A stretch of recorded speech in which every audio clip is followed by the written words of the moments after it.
ਅਸੀਂ ਤੁਹਾਡੀ ਮੁਲਾਕਾਤ ਕਰਵਾਉਣ ਜਾ ਰਹੇ ਹਾਂ ਇੱਕ ਉੱਭਰਦੇ ਸਿਤਾਰੇ ਦੇ ਨਾਲ ਜਿਸ ਦਾ ਨਾਮ ਹੈ ਪਾਰਥ ਖੰਨਾ। ਕਹਿੰਦੇ ਨੇ ਕਿ ਕਲਾ ਕਿਸੇ ਚੀਜ਼ ਦੀ ਮੁਹਤਾਜ ਨਹੀਂ ਹੈ। ਜਿਹੜਾ ਐਕਟਰ ਹੈ ਜਾਂ ਡਾਇਰੈਕਟਰ ਹੈ, ਕਲਾ ਇਨਬੋਰਨ ਹੁੰਦੀ ਹੈ। ਅੱਜ ਜਿਸ ਸ਼ਖਸੀਅਤ ਨਾਲ ਅਸੀਂ ਤੁਹਾਡੀ ਮੁਲਾਕਾਤ ਕਰਵਾ ਰਹੇ ਹਾਂ, ਉਸ ਦੇ ਮਾਤਾ ਪਿਤਾ ਦੋਵੇਂ ਡਾਕਟਰ ਨੇ, ਉਸ ਦੀ ਪੂਰਾ ਪਰਿਵਾਰ ਮੈਡੀਕਲ ਪ੍ਰੋਫੈਸ਼ਨ ਦੇ ਵਿੱਚ ਹੈ, ਲੇਕਿਨ ਇਹਨਾਂ ਨੇ ਲੀਕ ਨੂੰ ਤੋੜ ਕੇ ਕੁਝ ਨਵਾਂ ਕਰਨ ਦਾ ਸੋਚਿਆ। ਮਨਸ਼ਾ ਪ੍ਰੋਡਕਸ਼ਨਸ ਵੱਲੋਂ ਇੱਕ ਫੀਚਰ ਫਿਲਮ ਤਿਆਰ ਕੀਤੀ ਗਈ ਹੈ ਜਿਸ ਦਾ ਨਾਮ ਹੈ Punjab at NH44। Punjab NH44 Bharat ਵਿੱਚ ਇੱਕ ਪ੍ਰਮੁੱਖ ਸਭ ਤੋਂ ਲੰਬਾ ਉੱਤਰ ਦੱਖਣੀ ਰਾਜਮਾਰਗ ਹੈ ਅਤੇ ਇੱਕ ਇਕੱਲੇ ਸਭ ਤੋਂ ਲੰਬੇ ਵਿਰੋਧ ਪ੍ਰਦਰਸ਼ਨ ਦਾ ਗਵਾਹ ਹੈ। ਇਹ ਫਿਲਮ ਇੱਕ ਨੌਜਵਾਨ ਪਾਰਥ ਖੰਨਾ ਵੱਲੋਂ ਬਣਾਈ ਗਈ ਹੈ। ਬੀਤੇ ਦਿਨੀ ਪਾਰਥ ਖੰਨਾ ਵੱਲੋਂ ਇਸ ਫਿਲਮ ਦਾ ਪ੍ਰੀਮੀਅਰ ਕੀਤਾ ਗਿਆ। ਇਸ ਪ੍ਰੀਮੀਅਰ ਦੌਰਾਨ ਕੰਮ ਕਰਨ ਵਾਲੇ ਕਲਾਕਾਰਾਂ ਨੂੰ ਸਨਮਾਨਿਤ ਵੀ ਕੀਤਾ ਗਿਆ। ਪਹਿਲੀ ਗੱਲ ਤਾਂ ਇਹ ਹੈਗੀ ਕਿ ਜਿਹੜਾ ਪਾਰਥ ਜੀ ਨਾਲ ਕੰਮ ਕਰਨ ਦਾ ਮੌਕਾ ਮਿਲਿਆ ਤੇ ਜਿਹੜਾ ਐਕਸਪੀਰੀਅੰਸ ਹੈ ਉਹ ਮਾਰਵਲੈਸ ਹੈ। ਔਰ ਮੈਂ ਇਹ ਸਮਝਦਾ ਹਾਂ ਕਿ ਜੇ ਪੰਜਾਬ ਦੀ ਧਰਤੀ ਦੇ ਵਿੱਚ ਇੱਦਾਂ ਦੇ ਯੂਥ ਪੈਦਾ ਹੋ ਰਿਹਾ ਹੈ ਕਿ 19 ਸਾਲ ਦਾ ਬੱਚਾ ਇਹ ਮਹਿਸੂਸ ਕਰ ਰਿਹਾ ਹੈ ਕਿ ਸਾਡੀਆਂ ਪ੍ਰੋਬਲਮਸ ਕੀ ਨੇ ਜਿਨ੍ਹਾਂ ਨੂੰ ਕਲਾ ਰਾਹੀਂ ਲੋਕਾਂ ਤੱਕ ਲੈ ਕੇ ਜਾਣਾ ਚਾਹੀਦਾ ਹੈ, ਤਾਂ ਮੈਂ ਸਮਝਦਾ ਹਾਂ ਕਿ ਪੰਜਾਬ ਕਦੇ ਹਾਰ ਨਹੀਂ ਸਕਦਾ। ਜਿਹੜੇ ਪੰਜਾਬ ਦੇ ਇੱਕ ਬਹੁਤ ਵੱਡਾ ਧੱਬਾ ਲਾਇਆ ਜਾ ਰਿਹਾ ਹੈ ਕਿ ਇਹ ਉੜਦਾ ਪੰਜਾਬ ਬਣ ਗਿਆ, ਇਹ ਨਸ਼ੇੜੀਆਂ ਦਾ ਪੰਜਾਬ ਬਣ ਗਿਆ। ਮੈਂ ਸਮਝਦਾ ਹਾਂ ਕਿ ਜਿੱਥੇ ਭਾਰਤ ਵਰਗੇ ਨੌਜਵਾਨ ਯੂਥ ਇਸ ਗੱਲ ਨੂੰ ਲੈ ਕੇ ਲੋਕਾਂ ਤੱਕ ਆਪਣਾ ਇੱਕ ਵਿਜ਼ਨ ਲੈ ਕੇ ਜਾ ਰਿਹਾ ਹੈ।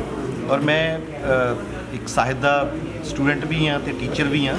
दुष्यंत कुमार की एक लाइन है कि कौन कहता है कि आसमान में छेद नहीं हो सकता, कौन कहता है कि आसमान में छेद नहीं हो सकता, एक पत्थर तबीयत से उछाल कर तो देखो यारो। और इस बच्चे ने वो पूरी शिद्दत नाल पत्थर उछालन की कोशिश की है। और जिहड़ा जे फिल्म की कंटेंट की गल करिए, फिल्म मेकिंग की गल करिए, फिल्म डायरैक्शन की गल करिए, मैं फिल्म इंडस्ट्री के विच लंबे समय तो काम करता। एज सच मैं कोई थोड़े लिए बहुत नोन चेहरा नहीं हो सकता, बट मैं थिएटर नाल पिछले 35 सालों तो जुड़िया वा। कुछ मैं मोस्टली आर्ट मूवीज़ कीतियां ने।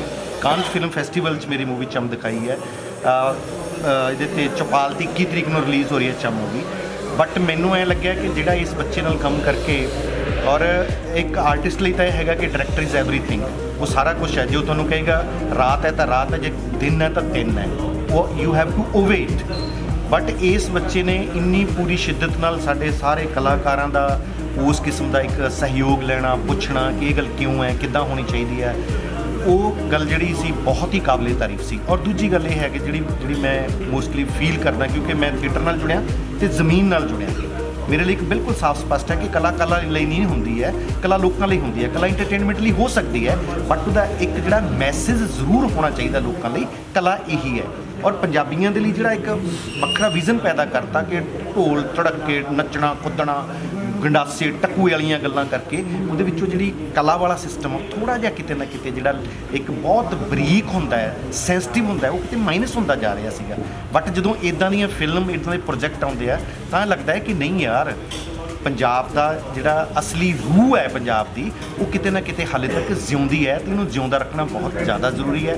ਉਹ ਪਾਰਥ ਵਰਗਿਆਂ ਨੇ ਜਦੋਂ ਇਸ ਫਿਲਮ ਨੂੰ ਇਸ ਲੈਵਲ 'ਤੇ ਕੀਤਾ, ਹਾਲਾਂਕਿ ਮੈਂ ਫਸਟ ਟਾਈਮ ਹੀ ਜਦੋਂ ਇਹਨਾਂ ਨੇ ਮੈਨੂੰ ਕਿਹਾ ਕਿ ਇਹ ਇੱਦਾਂ ਦਾ ਕੰਟੈਂਟ ਹੈਗਾ, ਇਹ ਮੈਂ ਕਰਨਾ ਚਾਹੁੰਦਾ, ਮੈਂ ਦੂਜੀ ਕੋਈ ਗੱਲ ਹੀ ਨਹੀਂ ਕੀਤੀ ਕਿ मैं ਜ਼ਰੂਰ ਕਰੂੰਗਾ ਇਸ ਗੱਲ ਦਾ, ਕਿਉਂਕਿ ਕਿਸਾਨੀ ਸੰਘਰਸ਼ ਦੇ ਨਾਲ ਰਿਲੇਟਡ ਹੈਗੀ। ਦੂਜੀ ਗੱਲ ਮੈਂ ਇੱਕ ਗੱਲ ਇਹ ਕਹਿਣਾ ਚਾਹੁੰਦਾ, ਮੈਂ ਪਰਸਨਲੀ ਮੇਰੀ ਇਹ ਵਿਊ ਹੈ ਕਿ ਤੁਸੀਂ ਕਹੋਗੇ ਪੋਲੀਟੀਕਲ, ਕੋਈ ਬੰਦਾ ਪੋਲੀਟੀਕਲ ਦੇ ਵਿੱਚ ਇੰਟਰਸਟ ਰੱਖਦਾ ਕਿ ਨਹੀਂ ਰੱਖਦਾ, ਪੋਲੀਟਿਕਸ ਤੁਹਾਡੇ 'ਚ ਜ਼ਰੂਰ ਇੰਟਰਸਟ ਰੱਖਦੀ ਹੈ। ਤੁਸੀਂ ਪੋਲੀਟਿਕਸ ਤੋਂ ਬਿਨਾਂ ਕਿਤੇ ਬਾਹਰ ਨਹੀਂ ਜਾ ਸਕਦੇ। ਹਰ ਬੋਲ ਦੇ ਵਿੱਚ, ਹਰ ਗੱਲ ਦੇ ਵਿੱਚ ਇੱਕ ਪੋਲੀਟਿਕਸ ਹੁੰਦੀ ਹੈ। ਇਹ ਠੀਕ ਹੈ ਕਿ ਉਹ ਲੋਕ ਪੱਖੀ ਹੈ ਕਿ ਲੋਕ ਵਿਰੋਧੀ ਹੈ। ਉਹਦੇ ਵਿੱਚ ਮੈਂ ਵੀ 1 ਸਾਲ ਦੇ ਵਿੱਚ ਸੰਘਰਸ਼ ਦੇ ਵਿੱਚ ਬਿਲਕੁਲ ਨੇੜਿਓਂ ਜੁੜਿਆ ਰਿਹਾ। ਦਿੱਲੀ ਬਾਰਡਰਾਂ 'ਤੇ ਜਾਂਦੇ ਰਹੇ ਹਾਂ, ਕਿਸਾਨੀ 'ਚ ਜਾਂਦੇ ਰਹੇ ਹਾਂ, ਲੋਕਾਂ 'ਚ ਕੰਮ ਕੀਤਾ, ਥੀਏਟਰਾਂ ਰਾਹੀਂ, ਫਿਲਮਾਂ ਰਾਹੀਂ ਸਾਰਾ ਕੁਛ ਕੀਤਾ। ਅਤੇ ਮੈਨੂੰ ਵੀ ਐਂ ਲੱਗਿਆ ਕਿ ਯਾਰ ਹਰ ਬੰਦੇ ਨੂੰ, ਹਰ ਪੰਜਾਬੀ ਨੂੰ ਆਪਣਾ ਯੋਗਦਾਨ ਪਾਉਣਾ ਚਾਹੀਦਾ। ਜਿਵੇਂ ਸੰਘਰਸ਼ ਦੇ ਵਿੱਚ ਹਰ ਪੰਜਾਬੀ ਨੇ ਯੋਗਦਾਨ ਪਾਇਆ, ਹਰ ਦੀ ਆਪਣੀ ਕਵੀ ਕਵਿਤਾ ਨਾਲ ਪਾ ਰਿਹਾ ਹੈ, ਫਿਲਮ ਮੇਕਰ ਫਿਲਮ ਨਾਲ ਪਾ ਰਿਹਾ ਹੈ, ਸਿੰਗਰ ਸਿੰਗਿੰਗ ਨਾਲ ਪਾ ਰਿਹਾ ਹੈ, ਮੇਰੇ ਵਰਗਾ ਨਾਟਕਕਾਰ ਨਾਟਕਾਂ ਨਾਲ ਪਾ ਰਿਹਾ ਹੈ। ਸੋ ਪਾਰਥ ਨੇ ਵੀ ਆਪਣੀ ਬਾਖੂਬੀ ਜ਼ਿੰਮੇਵਾਰੀ ਨਿਭਾਈ। ਔਰ ਖਾਸ ਕਰਕੇ ਮੈਂ ਇੱਕ ਸਪੈਸ਼ਲ ਥੈਂਕਸ ਕਹਾਂਗਾ ਪਾਰਥ ਦੇ ਮੰਮੀ ਅਤੇ ਪਾਪਾ ਨੂੰ। ਬਹੁਤ ਵੱਡੀ ਗੱਲ ਹੁੰਦੀ ਹੈ ਕਿ ਇਸ ਉਮਰ ਦੇ ਵਿੱਚ ਇੱਕ ਰਿਸਕ ਲੈਣਾ, ਕਿ ਬੱਚਾ ਹਾਲੇ ਇਮੈਚਿਓਰ ਹੈ, ਔਰ ਉਹਦਾ ਜਿਹੜਾ ਵਿਜ਼ਨ ਹੈ, ਉਹਦੀ ਜਿਹੜੀ ਸਮਝ ਹੈ, ਤੁਸੀਂ ਇਮੇਜਨ ਵੀ ਨਹੀਂ ਕਰ ਸਕਦੇ। ਮੈਂ ਬਹੁਤ ਰੀਅਲੀ ਬਹੁਤ ਇੰਪ੍ਰੈਸ ਹਾਂ ਜਿਹੜੇ ਵਿਜ਼ਨ ਉਹਦੇ ਵਿੱਚ ਦਿੱਤੇ, ਜਿਹੜਾ ਉਹਦੀ ਇੰਟਰਪ੍ਰੀਟੇਸ਼ਨ ਦਿੱਤੀ ਹੈ, ਉਹਦੇ ਵਿੱਚ ਜਿਹੜੀਆਂ ਉਹਨਾਂ ਨੇ ਚੀਜ਼ਾਂ ਯੂਜ਼ ਕੀਤੀਆਂ ਕਿ ਉਹ ਮਤਲਬ ਆਪਣੀ ਸੋਚ ਤੋਂ ਵੀ ਪਰੇ ਨੇ। ਐ ਸਿੱਧੀ ਡਾਇਲੋਗ ਬੋਲ ਦੇਣਾ, ਫਿਲਮ ਬਣਾ ਲੈਣਾ, ਉਹ ਕੋਈ ਵੱਡੀ ਗੱਲ ਨਹੀਂ ਹੁੰਦੀ ਆ। ਬਟ ਉਸ ਫਿਲਮ ਦੇ ਵਿੱਚ ਜਿਹੜੀਆਂ ਚੀਜ਼ਾਂ ਤੁਸੀਂ ਨਹੀਂ ਸੋਚ ਸਕਦੇ ਔਰ ਫਿਲਮ ਦੇ ਵਿੱਚ ਹੈ ਨਹੀਂ ਤੇ ਤੁਸੀਂ ਸਿਰਜ ਜਾਂਦੇ ਹੋ, ਜਦੋਂ ਇੱਕ ਦਰਸ਼ਕ ਉਸ ਫਿਲਮ ਨੂੰ ਸਿਰਜੇਗਾ, ਦੇਖੇਗਾ, ਤਾਂ ਉਹਦੇ ਵਿੱਚੋਂ ਆਪਣੇ ਆਪ ਦੇ ਵਿੱਚ ਮਹਿਸੂਸ ਹੋਏਗਾ ਕਿ ਇਹਦੀ ਕੀ ਵੈਲਿਊ ਆ। ਔਰ ਮੈਂ ਇੱਕ ਜ਼ਰੂਰ ਇਹ ਗੱਲ ਕਹਿਣਾ ਚਾਹੁੰਦਾ ਲੋਕਾਂ ਨੂੰ ਕਿ ਯਾਰ ਅਸੀਂ ਬਹੁਤ ਕੁਝ ਦੇਖਦੇ ਹਾਂ, ਬਹੁਤ ਕੁਝ ਗਾਣੇ ਵੀ ਸੁਣਦੇ ਹਾਂ, ਹੋਰ ਵੀ ਸੁਣਦੇ ਹਾਂ। ਚੰਗੀਆਂ ਚੀਜ਼ਾਂ ਨੂੰ ਵੇਖਣ ਤੇ ਸੁਣਨ ਦੀ ਆਦਤ ਪਾਓ। ਪੰਜਾਬੀ ਕਲਚਰ ਜਿਹੜਾ ਵਾ ਉਹਦੇ ਵਰਗਾ ਰਿਚ ਕਲਚਰ ਕੋਈ ਹੋ ਹੀ ਨਹੀਂ ਸਕਦਾ। ਔਰ ਮੈਂ ਤੁਹਾਨੂੰ ਇੱਕ ਗੱਲ ਇਹ ਦੱਸਦਾ ਕਿ ਮੈਂ ਨੌਨ ਪੰਜਾਬੀ ਹਾਂ। ਮੈਂ ਪੰਜਾਬੀ ਪੰਜਾਬ ਦੇ ਵਿੱਚ ਸਿੱਖੀ ਆ ਕਿ ਮੈਨੂੰ ਥੀਏਟਰ ਨੇ ਪੰਜਾਬੀ ਸਿਖਾਈ ਆ। ਮੈਂ 35 ਸਾਲਾਂ ਤੋਂ ਪੰਜਾਬ ਦੇ ਵਿੱਚ ਰਹਿ ਰਿਹਾ। ਪੰਜਾਬੀ ਦੇ ਵਿੱਚ 15-20 ਨਾਟਕ ਲਿਖੇ, ਫਿਲਮ ਸਕ੍ਰਿਪਟਸ ਲਿਖੀਆਂ ਵਾ, ਪਰ ਜਿੰਨਾ ਪੰਜਾਬੀ ਦੇ ਵਿੱਚ ਕੁਝ ਪਿਆ ਵਾ ਉਹ ਕਿਸੇ ਭਾਸ਼ਾ ਦੇ ਵਿੱਚ ਨਹੀਂ ਹੈ, ਕਿਸੇ ਕਲਚਰ 'ਚ ਨਹੀਂ ਹੈਗਾ। ਇਸ ਕਲਚਰ ਨੂੰ ਆਪਾਂ ਨੂੰ ਸਾਂਭਣ ਦੀ ਲੋੜ ਹੈ। ਤੇ ਮੈਨੂੰ ਲੱਗਦਾ ਹੈ ਕਿ ਭਾਰਤ ਵਰਗੇ ਔਰ ਸੱਚੀ ਮੁੱਚੀ ਇਹਨਾਂ ਦੇ ਮੰਮਾ, ਇਹਨਾਂ ਦੇ ਪਾਪਾ ਜਿੰਨਾ ਹੈਲਪ ਕਰਦੇ ਔਰ ਜਿੰਨੀ ਸਾਡੀ ਸਾਰੀ ਕਾਸਟ ਹੈ, ਸਾਨੂੰ ਲੱਗਿਆ ਹੀ ਨਹੀਂ ਹੈਗਾ। ਅੱਜ ਜਸ ਮੈਮ ਬੈਠੇ ਆ ਕਿ ਸਾਡੇ ਭੈਣਾਂ ਭਾਈਆਂ ਨੂੰ ਸਾਨੂੰ ਪਤਾ ਹੀ ਨਹੀਂ ਲੱਗਿਆ ਕਿ ਅਸੀਂ ਫਸਟ ਟਾਈਮ ਮਿਲਦੇ ਹਾਂ। ਮੈਮ ਨੇ ਮੇਰੇ ਨਾਲ ਰੋਲ ਕੀਤਾ, ਵਰਿੰਦਰ ਮੈਮ ਨੇ, ਸ਼ੀ ਇਜ਼ ਵੈਰੀ ਰਿਸਪੈਕਟੇਬਲ। ਉਹਨਾਂ ਨੇ ਬਹੁਤ ਅੱਛਾ, ਰਿੰਪਲ ਹੈ ਸਾਡਾ, ਮੇਰਾ ਬੇਟਾ ਬਣਿਆ ਸੀ। ਆ ਛੋਟੀਆਂ ਛੋਟੀਆਂ ਬੱਚੀਆਂ ਨੇ, ਇੱਕ ਫੈਮਿਲੀ ਐਟਮੋਸਫੇਅਰ ਮੈਨੂੰ ਲੱਗਦਾ ਕਿ ਇਸ ਫੈਮਿਲੀ ਨੇ ਫੈਮਿਲੀ ਐਟਮੋਸਫੇਅਰ ਦਿੱਤਾ, ਤਾਂ ਹੀ ਇੱਕ ਅੱਛੀ ਪ੍ਰੋਡਕਸ਼ਨ ਜਿਹੜੀ ਆ ਉਹ ਨਿਕਲ ਕੇ ਸਾਹਮਣੇ ਆਏਗੀ। ਸੋ ਮੇਰੀ ਬੇਨਤੀ ਹੈ ਕਿ ਜਦੋਂ ਵੀ ਇਹ ਰਿਲੀਜ਼ ਹੋਏਗੀ ਤੁਸੀਂ ਜ਼ਰੂਰ ਇਹਨੂੰ ਦੇਖੋ ਔਰ ਐਪਰੀਸ਼ੀਏਟ ਕਰੋ। ਜੇ ਤੁਸੀਂ ਐਪਰੀਸ਼ੀਏਟ ਨਹੀਂ ਕਰੋਗੇ ਨਾ ਤਾਂ ਫੁੱਲ ਕਈ ਵਾਰ ਫਿਰਨ ਤੋਂ ਪਹਿਲਾਂ ਮੁਰਝਾ ਜਾਂਦੇ ਆ। ਜਿਹੜਾ ਦਰਦਨਾਕ ਮੰਜ਼ਰ ਉਹਨਾਂ 'ਤੇ ਬੀਤਦਾ ਹੈ, ਫਿਰ ਉਹ ਤੁਸੀਂ ਸਮਝ ਨਹੀਂ ਸਕਦੇ। ਸੋ ਜ਼ਰੂਰ ਐਪਰੀਸ਼ੀਏਟ ਕਰੋ, ਕਿਉਂਕਿ ਇਹਦੇ ਵਿੱਚ ਕੋਈ ਦੋ ਅਰਥੀਆਂ ਗੱਲਾਂ ਨਹੀਂ, ਕੋਈ ਗਾਲਾਂ ਨਹੀਂ, ਕੋਈ ਰੋਮਾਂਸ ਨਹੀਂ, ਕੋਈ ਕੁਛ ਨਹੀਂ। ਸਿਰਫ ਤੇ ਸਿਰਫ ਤੁਹਾਡੇ ਦੁੱਖਾਂ ਤੇ ਦਰਦਾਂ ਦੀ ਗੱਲ ਹੈ। ਔਰ ਜਿਹੜਾ ਤੁਹਾਡੀ ਜ਼ਿੰਦਗੀ ਦਾ ਧੁਰਾ ਹੈ, ਖੇਤੀ, ਕਿਸਾਨੀ, ਜਿਹੜਾ ਅੱਜ ਸੱਚਮੁੱਚ ਦੇ ਵਿੱਚ ਮੈਂ ਇਸ ਗੱਲ ਨੂੰ ਬਹੁਤ ਨੇੜਿਓਂ ਤੱਕਿਆ, ਬੜੀ ਰਿਸਰਚ ਕੀਤੀ, ਬੜੇ ਪਿੰਡਾਂ 'ਚ ਗਿਆ, ਲੋਕਾਂ ਨੂੰ ਪਹਿਲਾਂ ਮਿਲਿਆ ਕਿ ਕਿੰਨਾ ਹਾਲਾਤ ਮਾੜੇ ਨੇ। ਬੂਹੇ ਤੇ 3-3 ਲਾਸ਼ਾਂ ਤੋੜ ਕੇ ਮਾਵਾਂ ਪਿੱਟਦੀਆਂ ਨੇ, ਸੁਸਾਈਡ ਕਰ ਚੁੱਕੇ ਆ ਕਿਸਾਨ। ਇੱਕ ਵਿਜ਼ਨ ਪੈਦਾ ਕੀਤਾ ਜਾ ਰਿਹਾ ਕਿ ਕਿਸਾਨਾਂ ਨੇ ਮਹਿੰਗੀਆਂ ਕੋਠੀਆਂ ਪਾ ਲੀਆਂ, ਕਾਰਾਂ ਖਰੀਦ ਲੀਆਂ, 1% ਨੇ ਕਿ ਵਿਆਹ ਕਰ ਲਏ ਮੈਰਿਜ ਪੈਲੇਸਾਂ ਦੇ ਵਿੱਚ। ਨਹੀਂ ਯਾਰ, ਉਹ ਕੁੰਡੇ 'ਚ ਮਿਰਚਾਂ ਰਗੜ ਕੇ ਰੋਟੀ ਤੇ ਮਲ ਕੇ ਖਾਂਦੇ ਆ। ਉਹਨਾਂ ਦੇ ਹਾਲਾਤ ਜਿਹੜੇ ਆ ਉਹ ਸੱਚੀ ਮੁੱਚੀ ਜਾਣਨ ਵਾਲੇ ਆ, ਤੇ ਆਪਾਂ ਜਾਣ ਤਾਂ ਹੀ ਸਕਾਂਗੇ ਜੇ ਆਪਾਂ ਇਹਨੂੰ ਫੀਲ ਕਰਾਂਗੇ। ਫੀਲ ਕਰਨ ਲਈ ਸਾਨੂੰ ਇਹ ਫਿਲਮ, ਮੈਨੂੰ ਲੱਗਦਾ ਹੈ ਕਿ ਮੂਵੀ ਦੇਖਣੀ ਬਹੁਤ ਜ਼ਰੂਰੀ ਆ। ਮੈਂ ਵਨਸ ਅਗੇਨ ਮੈਂ ਭਾਰਤ ਦਾ ਬਹੁਤ ਇਨਵੈਸਟ ਵਿਸ਼ੇਸ ਵੀ ਦੇਣਾ ਹੋਲ ਲਾਈਫ ਲਈ ਕਿ ਮੈਂ ਹੋਪ ਨਹੀਂ ਕਰਦਾ, ਮੈਂ ਸ਼ਿਓਰ ਹਾਂ ਕਿ ਤੁਹਾਡੇ ਇਸ ਮੌਕੇ ਦਾ ਇੱਕ ਦਿਨ ਬਹੁਤ ਵੱਡੇ ਲੈਵਲ 'ਤੇ ਨਾਮ ਰੌਸ਼ਨ ਕਰੇਗਾ। ਚਾਹੇ ਉਹ ਨੈਸ਼ਨਲ ਅਵਾਰਡ ਹੋਵੇ, ਚਾਹੇ ਇਸ ਤੋਂ ਵੱਡਾ ਕੋਈ ਅਵਾਰਡ ਹੋਵੇ, ਉਹ ਜ਼ਰੂਰ ਵਿਨ ਕਰੇਗਾ। ਮੈਂ ਹੋਵਾਂ ਦੁਨੀਆ 'ਚ ਚਾਹੇ ਨਾ ਹੋਵਾਂ, ਪਰ ਇਹ ਸੱਚੀ ਮੁੱਚੀ ਦੇ ਵਿੱਚ ਉਹਦਾ ਹੱਕਦਾਰ ਵੀ। ਔਰ ਇਹਦੇ ਅੰਦਰ ਜਿੰਨੀ ਐਨਰਜੀ ਹੈ, ਜਿੰਨੀ ਇਹਦੇ ਵਿੱਚ ਵਿਜ਼ਨ ਕਲੀਅਰ ਹੈ, ਜਿੰਨਾ ਇਹਦੇ ਕ੍ਰੀਏਟੀਵਿਟੀ ਹੈ, ਉਹ ਸੱਚਮੁੱਚ ਦੇ ਵਿੱਚ ਉਹਨਾਂ ਸਾਰੇ ਓਨਰ ਦੀ। ਮੈਨੂੰ ਇਹ ਨਹੀਂ ਕਿ ਮੈਂ ਇਹਦੇ ਕੋਲ ਬੈਠਾ ਤੇ ਤਾਂ ਮੈਨੂੰ ਕਹਿਣਾ ਪੈ ਰਿਹਾ। ਮੈਂ ਜਿਹੜਾ ਕਹਿ ਰਿਹਾ ਉਹ ਸੱਚਮੁੱਚ ਆਪਣੇ ਦਿਲੋਂ ਕਹਿ ਰਿਹਾ। ਔਰ ਮੈਂ ਲਾਸਟ ਦੇ ਵਿੱਚ ਫਿਰ ਇੱਕ ਵਾਰ ਜਿੱਥੇ ਸਾਰੀ ਆਰਟਿਸਟ ਜਿਹੜੇ ਮੇਰੇ ਕੋ ਆਰਟਿਸਟ ਸੀਗੇ ਜਿਨ੍ਹਾਂ ਨੇ ਇੰਨਾ ਹੈਲਪ ਕੀਤਾ, ਸਾਰਾ ਕੁਛ ਉਹਨਾਂ ਦਾ ਵੀ ਧੰਨਵਾਦ, ਤੇ ਖੰਨਾ ਫੈਮਿਲੀ ਦਾ ਵੀ, ਭਾਰਤ ਦਾ ਵੀ, ਸਾਰਿਆਂ ਦਾ ਧੰਨਵਾਦ ਤੁਹਾਡਾ ਵੀ। ਥੈਂਕ ਯੂ ਜੀ। ਸਭ ਤੋਂ ਪਹਿਲਾਂ ਤਾਂ ਮੈਂ ਇਸ ਮੂਵੀ ਦਾ ਹਿੱਸਾ ਬਣ ਕੇ ਬਹੁਤ ਖੁਸ਼ ਹਾਂ ਤੇ ਥੈਂਕ ਯੂ ਕਰਦੀ ਹਾਂ ਭਾਰਤ ਦਾ। ਔਰ ਅਸੀਂ ਪੰਜਾਬੀ ਜਿਹੜੇ ਆ, ਹੈ ਨਾ, ਕੋਈ ਵੀ ਇਸ ਸੰਘਰਸ਼ ਵਿੱਚ ਜਿਹੜਾ ਜਿੱਤ ਰਿਹਾ ਹੈ, ਸਭ ਦਾ ਉਸਦਾ ਤਹਿ ਦਿਲੋਂ ਪਹਿਲਾਂ ਤਾਂ ਸ਼ੁਕਰੀਆ, ਹੈ ਨਾ। ਅਤੇ ਫਿਰ ਅਸੀਂ ਜਿੱਤੇ ਹਾਂ, ਉਹਦੇ ਲਈ ਵੀ ਮੈਂ ਹਰ ਇੱਕ ਬੰਦੇ ਦਾ ਸ਼ੁਕਰੀਆ ਕਰਦੀ ਹਾਂ ਜੋ ਇਸ ਨਾਲ ਜੁੜਿਆ ਹੋਇਆ। ਜ਼ਰੂਰੀ ਨਹੀਂ ਆ ਵੀ ਉਹ ਬੰਦਾ ਇਹਦੇ ਵਿੱਚ ਪਹੁੰਚਿਆ ਹੋਵੇ, ਪਰ ਉਹ ਇੱਕ ਫਿਕਰ ਜਿਹੜਾ ਆ ਉਹ ਵੀ ਬਹੁਤ ਵੱਡੀ ਗੱਲ ਸੀਗੀ, ਹੈ ਨਾ। ਮੈਂ ਤਾਂ ਇਸ ਸੰਘਰਸ਼ ਨਾਲ ਪਰਸਨਲੀ ਜੁੜੀ ਹੋਈ ਸੀ ਅਤੇ ਮੈਂ ਧਰਨਿਆਂ 'ਤੇ ਆਪਣੀ ਮੌਜੂਦਗੀ ਦਿੱਤੀ ਹੈ, ਹੈ ਨਾ। ਦਿੱਲੀ ਵੀ ਜਾਂਦੀ ਰਹੀ ਹਾਂ। ਅਤੇ ਖਾਸ ਗੱਲ ਮੈਨੂੰ ਇਸ ਮੂਵੀ ਦੇ ਵਿੱਚ ਇਹ ਲੱਗੀ, ਜਿਹੜੀ ਸਰ ਪਹਿਲਾਂ ਵੀ ਦੱਸ ਕੇ ਗਏ, ਕਿ ਇੱਕ 19 ਸਾਲ ਦਾ ਬੱਚਾ ਜੇ ਸੋਚਦਾ ਹੈ ਕਿ ਇਹ ਫਿਕਰ ਵਾਲੀ ਗੱਲ ਆ ਕਿ ਪੰਜਾਬ ਦਾ ਜਿਹੜਾ ਮੁੱਖ ਕਿੱਤਾ ਖੇਤੀ ਆ, ਉਹਦੇ 'ਤੇ ਵੀ ਸਰਕਾਰਾਂ ਦੀ ਜਿਹੜੀ ਪੋਲੀਟਿਕਸ ਇਸ ਗੰਦੇ ਤਰੀਕੇ ਨਾਲ ਆ ਰਹੀ ਆ, ਤਾਂ ਜ਼ਾਹਿਰ ਜੀ ਗੱਲ ਆ ਕਿ ਫਿਕਰ ਜਿਹੜਾ ਹੋਰ ਵੱਧ ਜਾਂਦਾ। ਪਰ ਜਦੋਂ ਇਸ ਸੰਘਰਸ਼ ਨੂੰ ਅਸੀਂ ਜਿੱਤੇ ਹਾਂ, ਜਿਸ ਹਿਸਾਬ ਨਾਲ ਸਾਡੀਆਂ ਆਸਾਂ ਨੂੰ ਦੂਰ ਪਿਆ, ਸੋ ਸਾਨੂੰ ਪਰਸਨਲੀ ਬਹੁਤ ਖੁਸ਼ੀ ਹੋਈ ਸਾਰਿਆਂ ਨੂੰ ਜੋ ਇਸ ਚੀਜ਼ ਨਾਲ ਜੁੜੇ ਹੋਏ ਆ, ਕਿਉਂਕਿ ਜਿਹਦੇ ਨਾਲ ਜੁੜੇ ਹੁੰਦੇ ਆ ਸਾਨੂੰ ਉਹਦੀ ਖੁਸ਼ੀ 'ਚ ਖੁਸ਼ੀ ਅਤੇ ਦੁੱਖ 'ਚ ਦੁੱਖ ਜ਼ਰੂਰ ਹੁੰਦਾ ਆ। ਸੋ ਇਸ ਮੂਵੀ ਦੇ ਵਿੱਚ ਜੇ ਆਪਾਂ ਡਾਇਰੈਕਟਰ ਦੇ ਨਜ਼ਰੀਏ ਤੋਂ ਗੱਲ ਕਰੀਏ ਤਾਂ ਜਿਹੜਾ ਉੱਥੇ ਸੈੱਟ ਲੱਗਾ ਸੀ, ਉਹਦੀ ਛੱਤ ਨਹੀਂ ਸੀ, ਸੋ ਦੇਖਣ ਵਾਲੇ ਦਰਸ਼ਕਾਂ ਦਾ ਆਪਣਾ ਇੱਕ ਨਜ਼ਰੀਆ ਹੁੰਦਾ। ਸੋ ਉਹ ਵੀ ਜ਼ਰੂਰ ਇਸ ਚੀਜ਼ ਨੂੰ ਦੇਖਣਗੇ ਕਿ ਆਖਿਰ ਕੀ ਸਮਝਾਉਣਾ ਚਾਹ ਰਿਹਾ, ਕੀ ਸਮਝਾਇਆ ਜਾ ਰਿਹਾ। ਸੋ ਮੈਂ ਚਾਹੁੰਦੀ ਹਾਂ ਕਿ ਤੁਸੀਂ ਸਾਰੇ ਦੇਖੋ ਅਤੇ ਆਪਣੀ ਆਪਣੀ ਰਾਏ ਜ਼ਰੂਰ ਸਾਡੇ ਨਾਲ ਸਾਂਝੀ ਕਰੋ। MacBook ਤੁਹਾਡਾ सॉरी MacBook ਤੁਹਾਡਾ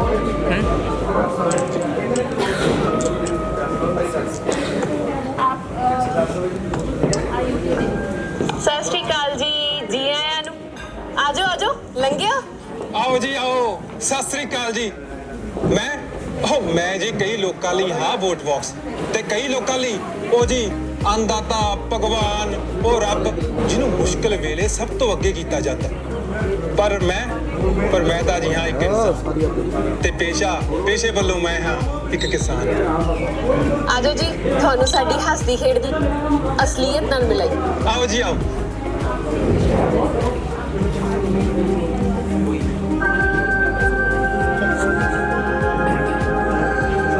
ਤੁਹਾਡਾ ਇੱਥੇ ਆਉਣ ਤੇ ਆਭਾਰ।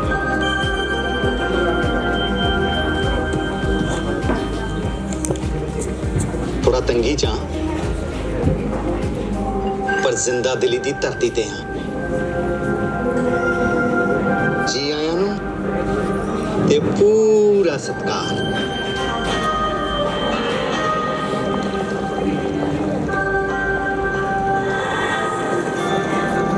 ਘਰ ਵਿੱਚ ਹਰ ਪੈਰ ਮਹਿਮਾਨ ਬਲਦੀ ਅੱਗ ਵਿੱਚ ਪਈ ਹਰ ਇੱਕ ਲੱਕੜੀ ਦਾ ਤਾਲੁਕ ਸਾਡੇ ਇੱਕ ਕਰਮਾਨ ਦਾ। ਫਿਰ ਉੱਥੋਂ ਹੀ ਲਾਵਾਂ ਮਿੱਠੇ ਗੁੜ ਦਾ ਪਿਆਰ, ਚਾਹੇ ਜੋ ਵੀ ਹੋਣ ਹਾਲਾਤ। ਬਹਿ ਕੇ ਪਿਆਵਾਂਗੀ ਗਰਮ ਗਰਮ ਚਾਹ, ਇਹੀ ਹੈ ਸਾਡੇ ਮਿੱਠੇ ਗੁੜ ਦਾ ਪਿਆਰ। ਯਾਰ ਮਿੱਟੀ ਦਾ ਰੰਗ ਕਮਾਲ। ਪਹਿਲਾਂ ਕਹਿੰਦੇ ਹਲ ਸੰਭਾਲ, ਧਰਤੀ ਜਦੋਂ ਦਵੇਗੀ ਮਾਇਆ, ਉਹਦੇ ਨਾਲ ਕਦਮ ਸੰਭਾਲ।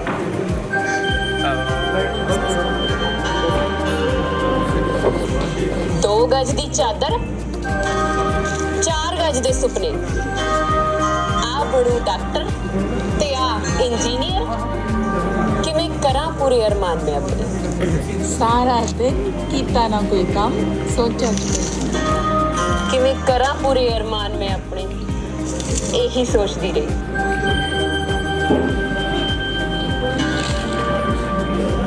बल्ले बल्ले बल्ले मेरा बढ़िया शेर है। मैं तो सिर्फ पापा दी गुड़िया। हाँ भाई तू तो सिर्फ मेरी गुड़िया। बाकी सब रीता अकबर दी पुरिया। मेरे छोटे पैर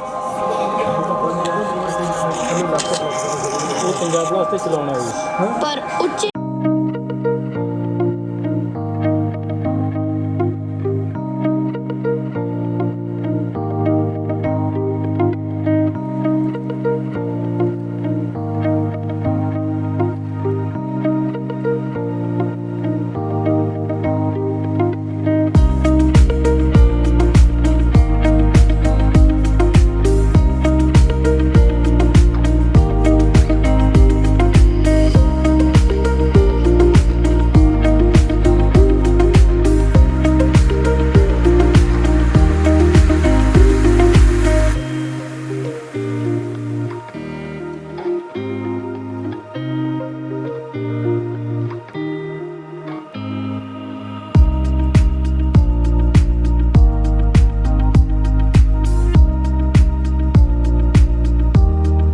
ਸਾਡੀ ਪੰਜਾਬ ਪਲੱਸ ਦੀ ਟੀਮ ਨੇ ਪਾਰਥ ਖੰਨਾ ਜੀ ਨਾਲ ਗੱਲਬਾਤ ਕੀਤੀ, ਜਿਨ੍ਹਾਂ ਨੇ ਸਾਨੂੰ ਪੰਜਾਬ @NH44 ਬਾਰੇ ਵਿਸਤ੍ਰਿਤ ਜਾਣਕਾਰੀ ਦਿੱਤੀ।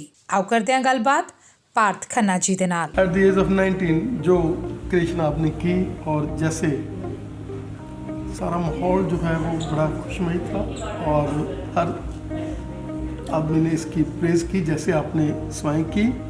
और उस दिन जब आप डायरेक्शन कर रहे थे, जब हमने आपको फॉलो किया, वहाँ पर देखा आपको इतना सीरियसनेस, तो मतलब जैसे घई को हम देखते हैं सुभाष घई, और हम कोई पिक्चरों के सेट्स के ऊपर पुराने वो दिखाते हैं, वही वाली फीलिंग थी आपकी। और आज का आपकी मुस्कान वो मतलब खास झलक रही है कि वो जो चीज़ें हैं वो सारी एक लड़ी में प्रो चुकी है। क्या कहना चाहेंगे? I am really happy. First of all आपको अंकल, आपने बहुत हेल्प की मेरी थ्रू आउट द प्रोसेस। मतलब जब ये कुछ भी नहीं था प्रोजेक्ट, तब से अंकल है मेरे साथ।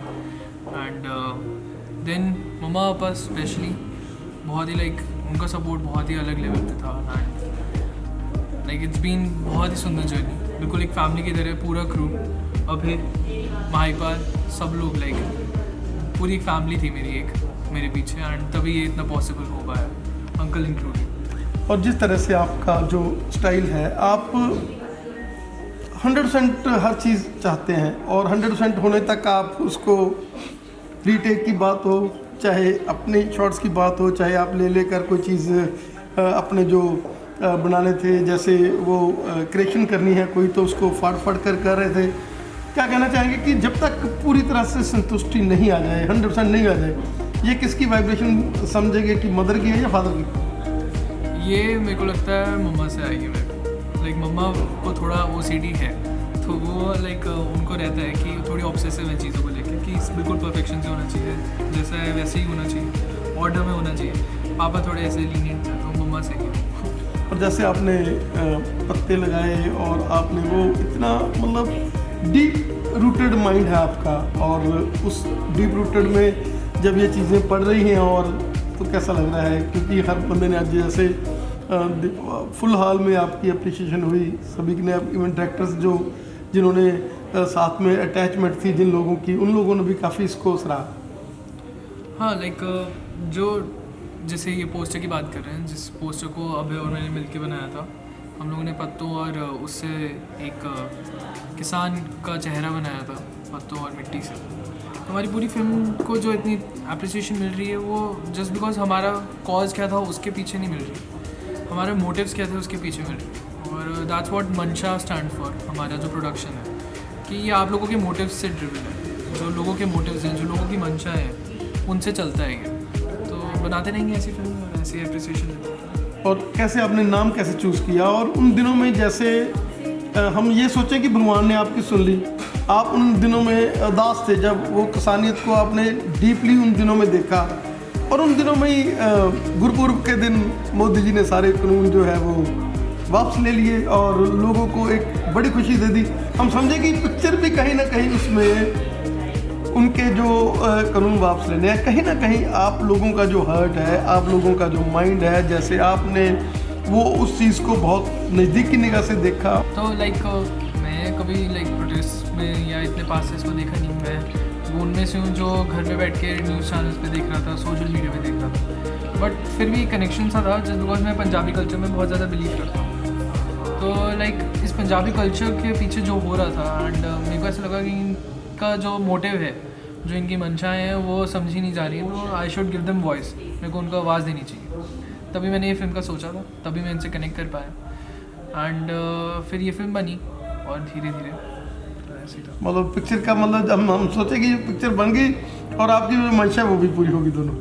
अभी तो और भी बहुत सारी मंशा है, तो वो भी इस फिल्म के लिए, इस फिल्म को लेके तो हो गई है, बट अभी भी लाइक किसानों की जो प्रॉब्लम्स हैं वो तो लाइक बहुत सदियों से हैं। ये तो अभी उठकर आई है बात, और लोग अभी आए हैं NH-44 और अब वो चली गई है बात, बट बात ना 3 लॉज के बारे में थी, ना किसी पॉलिटिकल इशू के बारे में थी। बात थी कि इनकी स्टेट ऑफ माइंड और इनका स्टेट ऑफ लिविंग कैसा है अभी। एक कंट्री जो फार्मर्स को इतना सपोर्ट देती है, एक कंट्री जो फार्मर्स के लिए जानी जाती है, उसका फार्मर एक्चुअली में रियलिटी में ग्राउंड लेवल पे कैसा है, ग्राउंड रियलिटी क्या है। तो लाइक वो कब सही होएगी, कैसे कब हिस्ट्री होएगी, वो हमें पता नहीं, बट अभी एक हिस्टोरिकल फिल्म बना दी हमने।